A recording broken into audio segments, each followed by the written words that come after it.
又到聖誕，又到聖誕。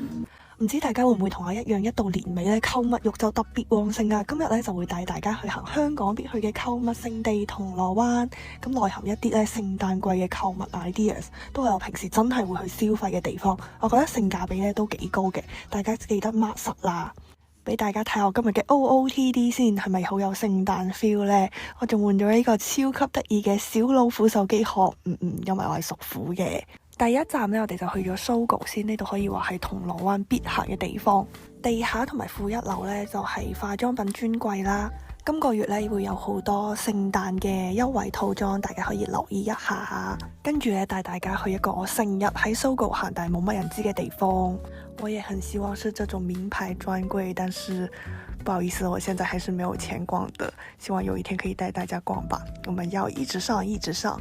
冇錯，不要懷疑，就係7樓嘅兒童專區。到達我最喜歡逛嘅聖貝爾專櫃，呢邊貨都算幾全嘅，重點係咧呢度成日都會有折扣。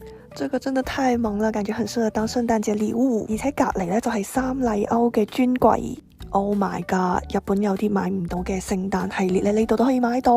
攰攰地咧去食翻個 tea 先，帶大家去我超級中意嘅 Vivienne Westwood 嘅 cafe。呢度真係我覺得少數啲嘢又好睇又好食，環境又好影嘅地方。周圍咧都係 Vivienne Westwood 嘅經典格紋同埋土星元素。不過呢個聖誕限定咧真係有少少難飲。常規嘅食物咧水準都係保持得好唔錯嘅。那天係在這裡遇到特別萌嘅觀眾，我超級開心的。cafe 嘅樓下咧就係佢哋嘅專門店，真係萬惡嘅資本主義，但還是蠻好逛的。之前購入了一條皮帶。最後咧就去咗行京士頓街，呢邊咧有超級多嘅潮牌買手店。呢一間咧係我經常都會入去行嘅。呢間咧係男女裝都有以日系嘅品牌為主，我覺得選品咧都好啱我心水。就喺隔離嘅呢間買手店咧都係好出名嘅，好似 Y Project 啊、MM6 嗰啲咧入邊都可以揾到。看得出來我真的很想買一頂帽子。咁我通常咧都係等呢度有 sale 咧先會入手嘅。最後咧又翻去 Sogo 買呢個超可愛嘅甜點檔嘅晚餐，哇！睇落去真係非常之聖誕啦，都有啲似小籠嘅燒賣。